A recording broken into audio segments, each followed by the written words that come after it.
Hello students, good morning to all. आज हम करने वाले हैं नर्सिंग एप्टीट्यूड की क्लास 2 और आज वाली क्लास में हमने फैक्चुअल क्वेश्चंस कम रखे हैं और कंसेप्चुअल क्वेश्चंस ज्यादा रखे हैं जो आपके एप्टीट्यूड को बहुत अच्छा करने वाले हैं। आपको आइडिया हो जाएगा कि आपको क्वेश्चंस कैसे अटेम्प्ट करने हैं। ठीक है, तो ऐसे ही आप बने रहिए, हम इस सीरीज को कंटिन्यू रखेंगे। कम से कम हम 10 से 12 जो है नर्सिंग एप्टीट्यूड के पेपर यहाँ पे आपको कराने वाले हैं। और जितने भी बच्चे, देखो पीजीआई रोहतक में नर्सिंग एप्टीट्यूड नहीं आता, लेकिन पीजीआई चंडीगढ़ में तो आता है।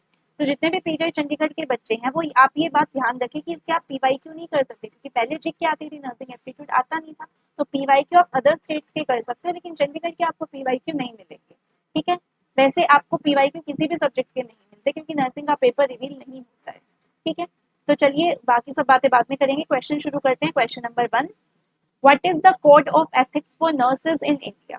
ठीक है, जो कोड है एथिक्स का, जो इंडिया में नर्सेज के लिए जो कोड ऑफ एथिक्स है वो कौन बताता है? तो that is the international council of nurses code of ethics. ठीक है, तो जो code of ethics for nurses in India वो कौन सा है? International council of nurses code of ethics. ठीक है, तो option number D will be correct. Next question देखते हैं। The primary goal of nursing education in India. हाँ, इंडिया में जो नर्सिंग एजुकेशन है उसका प्राइमरी टारगेट क्या है कि क्या होना चाहिए? तो देखो, क्लिनिकल नॉलेज, क्लिनिकल स्किल से तो अकेले से काम नहीं चलेगा। ठीक है, अकेले थ्योरेटिकल नॉलेज से भी काम नहीं चलेगा। लीडरशिप का तो यहाँ पे कोई रोल ही नहीं है। तो बचा कौन सा? Option number D. तो उनको थ्योरेटिकल के साथ साथ क्लिनिकल रोल भी पता होनी चाहिए, थ्योरेटिकल नॉलेज भी होनी चाहिए, साथ में क्लिनिकल नॉलेज भी होनी चाहिए। तो ऑप्शन नंबर डी आपका ज्यादा अप्रोप्रिएट है। ठीक है, क्वेश्चन नंबर 3 देखते हैं। What is the role of professionally qualified nurses in health promotion? कि हेल्थ को प्रमोट करने के लिए नर्सेज का क्या रोल हो सकता है? टू प्रोवाइड इमोशनल सपोर्ट नहीं, to educate parents and families, जो भी पेरेंट्स आ रहे हैं, फैमिलीज आ रही हैं हॉस्पिटल में, उनको एजुकेट करना ताकि वो सही डायरेक्शन में अपनी ट्रीटमेंट को लेके जा सके। ठीक है, तो option number B will be appropriate. अगला क्वेश्चन देखते हैं। In which year was the first nursing school establish in India. तो ये फैक्चुअल क्वेश्चन है, आपको याद रखना है कि इंडिया में पहला नर्सिंग स्कूल कब एस्टैब्लिश हुआ था? तो 1871 में एस्टैब्लिश हुआ था। ठीक है, नेक्स्ट क्वेश्चन देखते हैं। Which body is responsible for registration of nurses in India. कि इंडिया में नर्सेज को रजिस्टर करने का काम कौन करती है? तो ये करती है इंडियन नर्सिंग काउंसिल। ठीक है, जो इंडियन नर्सिंग काउंसिल एक्ट के थ्रू भी ये जो हमारी काउंसिल है ये बनाई गई थी, जिसके बाद वो रजिस्ट्रेशन करती है नर्सेज का इंडिया में। तो इंडियन नर्सिंग काउंसिल, INC। ठीक है, अगला क्वेश्चन देखते हैं। What is the duration of BSc nursing course in India. तो ये काफी बेसिक क्वेश्चन है, अगर ऐसा आ जाए तो ये तो आप इजीली कर पाओगे। जो भी आप BSc नर्सिंग के लिए एग्जाम देने वाले हो, तो ये आपका कितने साल का कोर्स होता है? ये 4 साल का अंडर ग्रेजुएट कोर्स होता है। ठीक है, अगली बात करते हैं। What is the role of professionally qualified nurses in ethical practice. तो ये क्वेश्चंस काफी आएंगे कि प्रोफेशनल क्वालिफाइड नर्सेज का इसके रिगार्डिंग क्या रोल होना चाहिए, इसके रिगार्डिंग क्या रोल होना चाहिए। तो वहां पे आपको अपना दिमाग यूज करना है। इसके रट्टे नहीं मानिए, आप ऑप्शन को देखिए और एलिमिनेट करना शुरू करिए। पहला देखो, डिसरिगार्डिंग द एथिकल प्रैक्टिस। पहला वर्ड जो डिसरिगार्डिंग है ये तो आपको करना ही नहीं है, तो सबसे पहले गलत हो गया। ठीक है, डिसरिगार्ड तो नर्सेज जो है वो कर ही नहीं सकती, तो ऑप्शन नंबर ए तो गलत।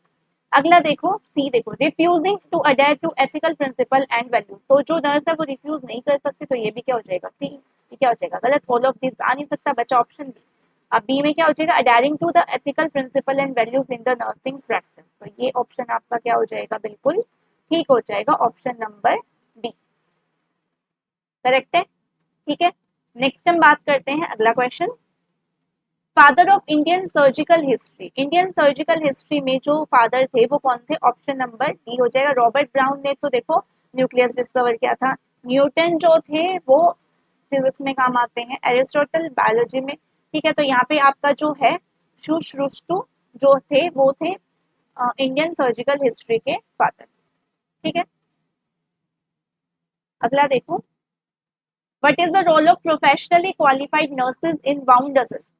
ये जो प्रोफेशनली क्वालिफाइड नर्सेज हैं, अगर उनके सामने कोई चोट लगा हुआ पेशेंट आता है तो वाउंड को असेस करने में वो उनका क्या रोल होता है? तो डायग्नोज द वाउंड, ये तो डॉक्टर का काम है। To determine the treatment plan, ये भी डॉक्टर करेगा। टू एक्सेस द वाउंड, तो टू असेस द वाउंड, उसके बारे में कंप्लीट डिटेल निकालना, ये काम किसका होता है? नर्स का होता है। To assess the wound. ठीक है, असेस करना। अगला क्वेश्चन देखते हैं। International women's day is celebrated in. Nursing day से रिलेटेड हमने सारे डेज तो लास्ट वाली वीडियो में कर दिए थे। तो इंटरनेशनल वुमेन्स डे भी आपसे कई बार पूछ लिया जाता है, तो दैट इज ऑन 8 मार्च। 8 मार्च को जो है इंटरनेशनल वुमेन डे सेलिब्रेट किया जाता है। ठीक है, ध्यान देगा। तो ये थे आज के आपके 10 क्वेश्चन। ठीक है, कई बच्चों को ये कहना है कि मैम ज्यादा से ज्यादा क्वेश्चन कराइए, ज्यादा एक बार में कराइए। तो देखो एक साथ आप इतने क्वेश्चन याद भी नहीं कर पाओगे। अगर हम कम कम करेंगे, अच्छे क्वेश्चन करेंगे, अच्छे जो आपके आने वाले हैं क्वेश्चन ऐसे करेंगे तो आपको ये चीजें याद भी रहेंगी। आज मैंने आपको 10 क्वेश्चन कराए हैं, आपको 10 बिल्कुल अच्छे से याद रहेंगे। अगर मैं यही आपके 50 क्वेश्चन कराती तो आप इतना याद नहीं कर पाते। ठीक है, तो समझिए इस बात को, कम करो लेकिन अच्छा करो, तो उससे इससे सिलेक्शन होता है। ज्यादा करने से सिलेक्शन कभी नहीं होता।